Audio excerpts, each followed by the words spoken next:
Hello, everyone, and welcome to this week's episode of Unleashed, where we dig into Proposition HH and how the government has grown big time in Colorado.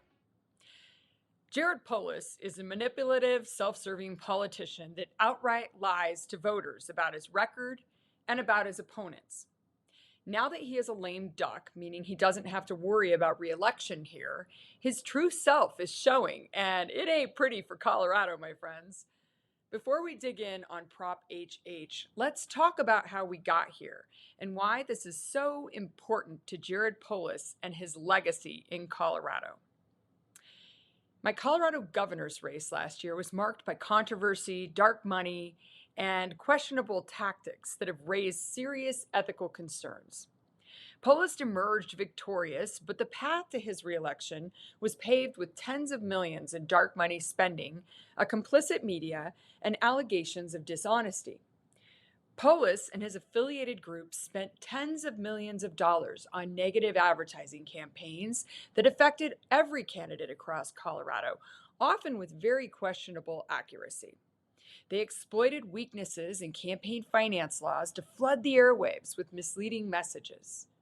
So as I'm watching what he's doing right now with Prop HH, it's not surprising to me, and it's not shocking that all the same players are lining up to have his back as usual. Complicit media outlets played a significant role in Polis's campaign strategy, and they're doing it again with Prop HH. Mainstream news organizations, including 9 News, the Denver Post, the Colorado Sun, and others, were outright biased and failed to fact-check Polis's constant lies in the campaign and now in Prop HH. Some even aired false ads about me despite being aware of their inaccuracies, and they're doing the same thing right now in this election. Polis's campaign also benefited from his close ties to big tech, as they put up roadblocks on our campaign, hindering our ability to run Facebook and Instagram ads and be found in Google searches. It was very frustrating. I've heard that's happening now in this election as well, with candidates and the various ballot initiatives. Republican voter turnout was very low due to widespread concerns about election fairness in the last election, led by Jared Polis, Jenna Griswold, and the media. They made it a highlight issue, and it was in the back of minds for Colorado voters. Allegations of ballot manipulation, questionable actions by the Secretary of State, and the introduction of illegal immigrant ballots further eroded trust in the electoral system. Just last week, there were reports of little holes in the ballot envelopes in a key county where you could see through to the ballot. Well, let the fun begin in this election, too. Polis's connections to dark money groups draw a lot of scrutiny. Still, as we head into the election to defend TABOR, he's a World Economic Forum young leader, so he has deep ties to George Soros and his crew. These groups played a role in funding ads against us, helping Greg Lopez in the primary against me, influencing the money we had to spend to win the primary election. It's happening again. The money pouring in from big out-of-state Democrat organizations that should have no interest in a ballot initiative here is insane. And Polis's own dark money groups are doing that as well. Polis's campaign in the governor's race resorted to spending tens of millions on TV and digital ads spread across various nonprofit groups and big color flyers in every mailbox spreading falsehoods about me, including my abortion positions and positions about contraception. They launched misleading ads even on national platforms like Fox News, which aired them despite our protests. They're doing that again now. Have you seen the ads about Prop HH? They're ridiculous. We are also going to have to figure out how to undo the damage that he and the Democrats have done to Colorado when they're gone in a few years. We're working on it, believe me. His claims of being a freedom-loving libertarian-style leader is just simply BS.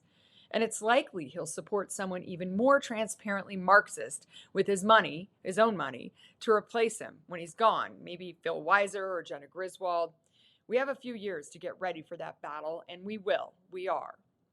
Polis's leadership has been characterized by a significant expansion of the Colorado state government in terms of both spending and staffing levels. I talked to my race about how the government had grown by 25% in his first term and how I would decrease it by 10% a year each year of my first term. It's getting worse now that he doesn't have to pretend. He mocked me for proposing a path to zero income tax in Colorado over 8 years. So did the media. But then he pitched exactly that in his first speech after the election. But oh, the difference a few months post-election and a non-election year makes in politics. It's now his mission in his final years to rid us of TABOR, to increase property taxes tremendously, and to grow the size of our government even more, to move us all to electric cars or no cars at all, and to force us to live in 15-minute cities or apartment blobs, as I call them. The growth in government size, coupled with concerns about a coming structural deficit in the budget, raises big questions about the future of our state. Those of us that have been staunchly supportive of Colorado's TABOR amendment over the years, I headed up the No on Prop CC ballot initiative a few years ago, and we won. We protected TABOR.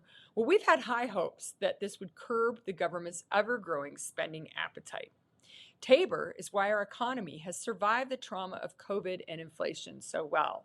Even though things are still rough in Colorado, they would have been a lot rougher. However, as this law turns 30 years old this year, it's clear that it hasn't put a halt to the expansion of the state government, not by a long shot. So let's consider some striking statistics. Lawmakers are proposing to spend a whopping $36+ billion in the upcoming fiscal year. That budget will support a workforce of almost 63,000 full-time equivalent employees, which is 820 more than the current staffing levels. To put things into perspective, Colorado's budget in the 2018-19 fiscal year was $28.4 billion with a workforce of 58,000 employees. So Colorado's government, currently under Democratic control, total Democratic control, will have grown by over 4,000 full-time employees and increased spending by nearly a third in just a few years. The state budget has doubled in the last decade. Now, over the last 3 years, Colorado has seen the addition of more than a dozen new state offices, a new state department, and various other government structures, all accompanied by a wave of new employees to manage them. The bureaucratic state is big and growing. The recent surge in government expansion began shortly after Governor Jared Polis took office, with the creation of all these new offices and departments. Very libertarian of him, hey? Some of these new entities, like the Office of Saving People Money on Healthcare, have yet to appear as line items in the governor's budget or report any activities to the General Assembly. Data from the Common Sense Institute reveals that Colorado's state government added over 10,000 employees from fiscal year 2013 to fiscal year 2022, peaking in fiscal year 2020 when the workforce surpassed 60,000 employees. Meanwhile, the private sector's workforce remained relatively stable, emphasizing that the only part that's growing is the government growth of employees, not the private sector, which is what we want. The pandemic briefly slowed the growth of the state government workforce, but it didn't halt it entirely. Now, with Colorado's economy poised for a rebound, policymakers are focusing on further expansion of the government state. For instance, the governor's office is set to see its largest ever increase in the number of employees with nearly 76 new positions. The budget for the Department of Healthcare Policy and Finance also includes funds to convert contractors into full-time employees. It's a little trick they have to get people in as part-time or contract and then grow the full-time positions so they can have more control over our lives. In recent years, Colorado policymakers have adopted a strategy of initially funding new offices with gifts, grants, and donations, outside money. However, over time, these programs often require taxpayer funding, almost always, to sustain them, putting pressure on the legislature to allocate more funds. That's their little trick to grow the size of government in Colorado. The rapid increase in government spending and programs has been fueled by the availability of one-time federal dollars from the COVID American Rescue Plan Act, or ARPA. And while these funds were temporary, bills that they passed during the 22 legislative sessions suggest that some programs funded by ARPA are going to continue after the federal money runs out. So we're going to have to pay them with taxpayer dollars. Now, while many acknowledge the need for these programs, there are concerns about how they will be funded in the long term. The Taxpayers Bill of Rights, or TABOR, narrowly approved by voters in 1992, limits the growth of government to population increases and inflation. This means that the state government cannot add new programs or employees without a new source of revenue.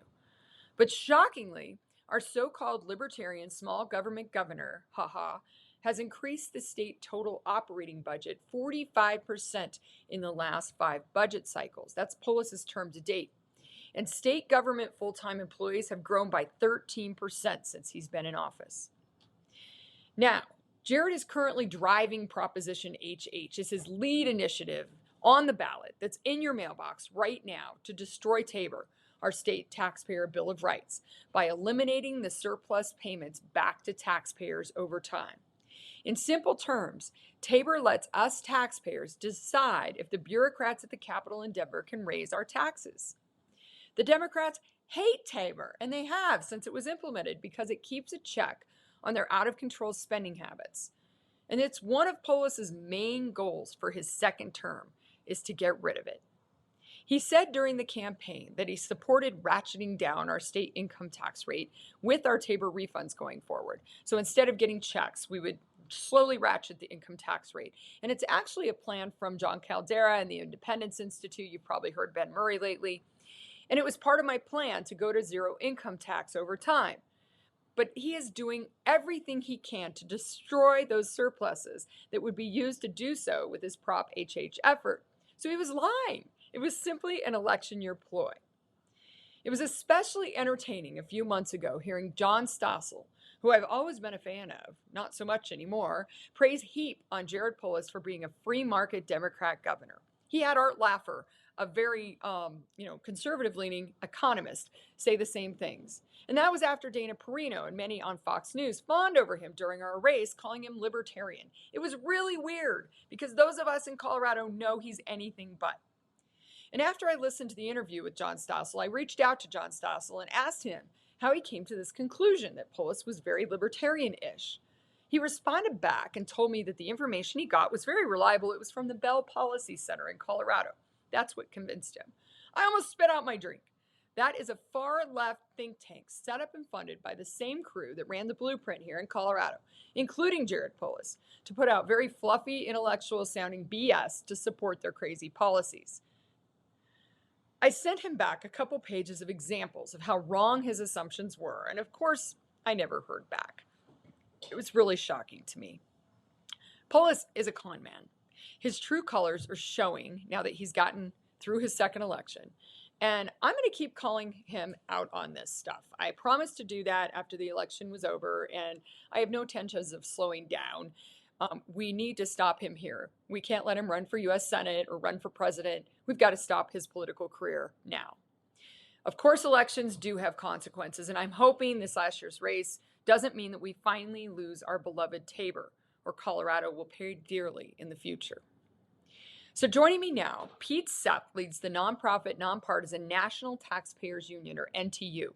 We're going to talk about Prop HH, we're going to talk about zero income tax, and we're going to talk about an aggressive antitrust action from the Biden administration and the Colorado Attorney General Phil Weiser, including a trial that started just recently against Google.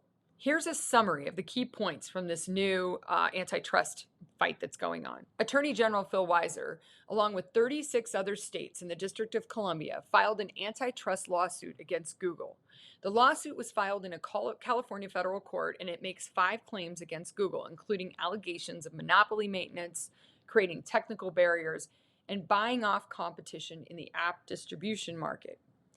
According to Weiser, the lawsuit is driven by concerns about Google's practices in the mobile app market. Let's go ahead and talk to Pete about what this lawsuit means and why our Attorney General is spending so much of his time and resources on this effort. Well, welcome, Pete, to the show. We're very excited to have you. You are the president of the National Taxpayers Union. I want you to tell folks about your history, but also what does the NTU do? Like, what goes on in the day-to-day of the National Taxpayers Union? It sounds really good, and I have a feeling I'm going to like what you work on, but I want to hear it from you.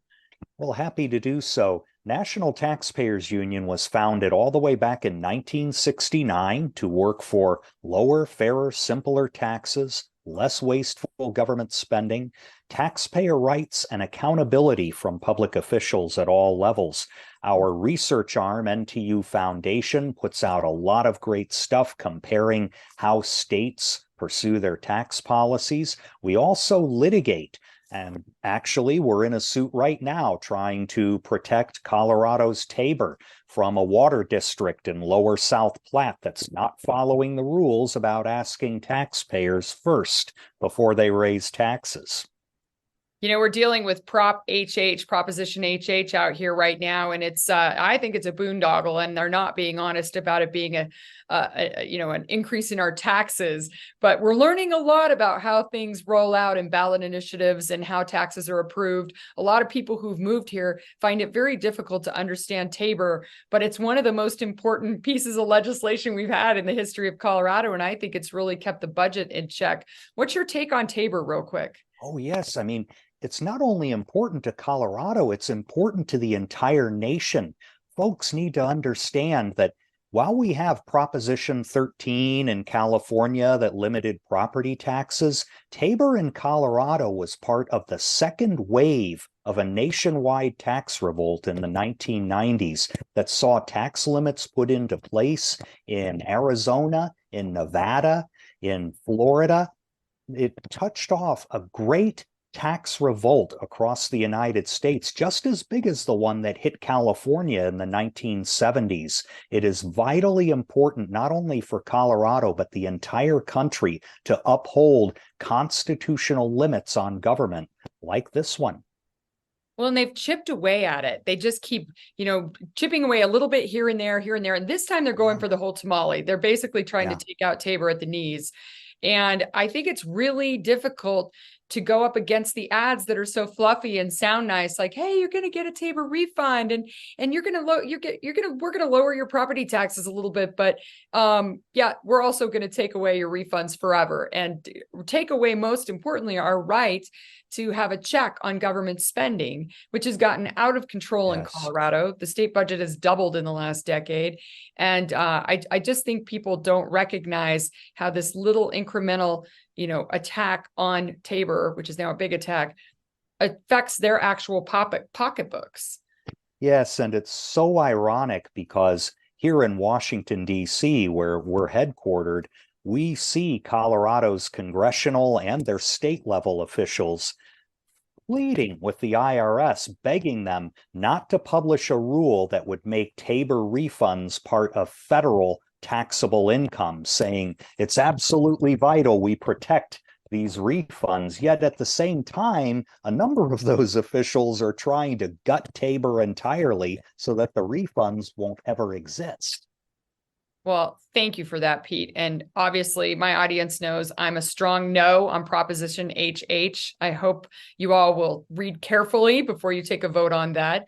Another important issue that's been going on behind the scenes, and it took me a while to research this one and understand what's happening, but I'd like you to explain it to our listeners. Phil Weiser, our Attorney General, has been part of a lawsuit against Google, an antitrust lawsuit. Tell us what this is all about.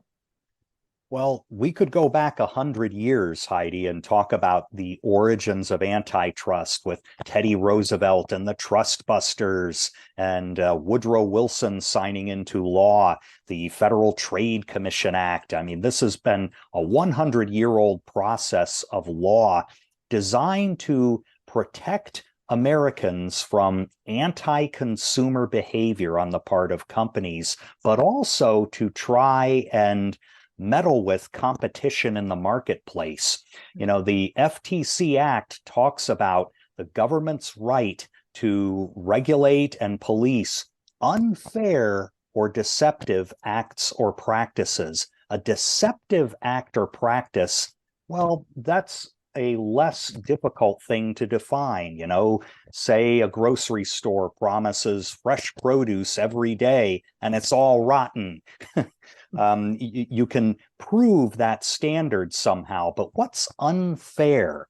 Unfair in the eye of another grocery store that doesn't like the fact that this chain has more profits and more customers, well, that's one definition. Unfair to another person might have an entirely different definition. That's what's going on here, unfortunately, with this Google case. The tech industry or sector has been under various forms of attack by the federal government and state attorneys general for decades now. It began with a very high-profile case in the 1990s against Microsoft. It's been launched also against Facebook, against Amazon, and of course, Google. That's the one that's front and center right now because the trial is going on as we speak. The real issues here have to do with whether Google was engaging in anti-competitive behavior and in deceptive kinds of behavior that would be illegal under antitrust laws. Well, the government's case isn't going as planned, and I think it's because they're having a very hard time proving these standards, and we can certainly get into that. The government originally made 7 arguments against Google in terms of it being unfair or anti-competitive in its practices. There were 2 cases, a federal case and one brought by about 40 state attorneys general, led by Phil Weiser himself. Those cases have been merged, and the 7 arguments made in those cases have been whittled down to just 4. The judge in the case, Amit Mehta, said 4 of these 7 arguments are so frivolous it's not even worth bringing them to trial. One of them is a central illustration of why these cases are so problematic.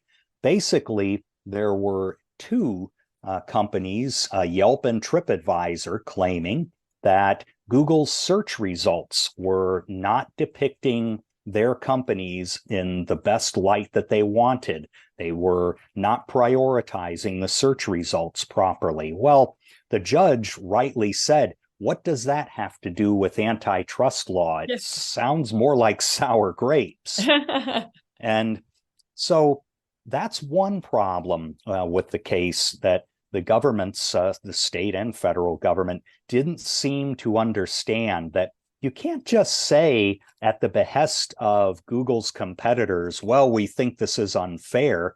You actually have to prove something like deception or breaking laws in terms of offering bribes or something like that. Simply saying that some competitors are getting hurt by Google's practices is not the part of antitrust law that makes any sense. What we are supposed to have under antitrust law is a long-standing doctrine about 40 years old called the Consumer Welfare Standard. Governments generally did not bring antitrust cases for quite a number of years unless they could prove that consumers were actually being harmed. This suit is more like billionaires getting the government to sue other billionaires. Really a waste of taxpayer dollars and an insult to consumers. Ah, that's so unfortunate. There's so many examples of wasteful spending by our government. And I want to know more inside baseball. Like, why is Phil Weiser so interested in taking this on and leading this charge? Do you have any insights into that? Well, the political side of me might say that he's hoping to generate a lot of headlines, and of course he has. It's great for an attorney general, and both political parties, attorneys general, do this, by the way. It's great for them to be able to say, look at me, I'm going toe-to-toe with the biggest, baddest companies in the United States. Well, part of the problem is a lot of people don't like Google, but a lot of people do. And they use the free search engine a whole lot every day.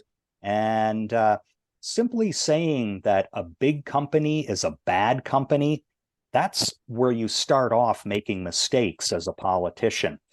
Because there are plenty of large companies that Phil Weiser probably likes, especially the ones who agree with his views.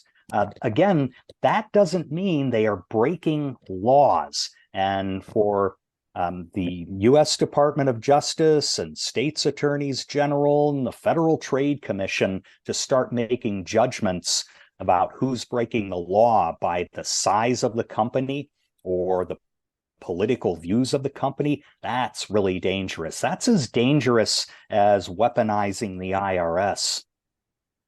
Boy, that's a good point. How can taxpayers push back on this? Like, what can they even call and email his office? I don't know if that's effective, but what solid points do you want them to drive home if they do reach out to the Attorney General's office or the governor's office to get them to knock it off?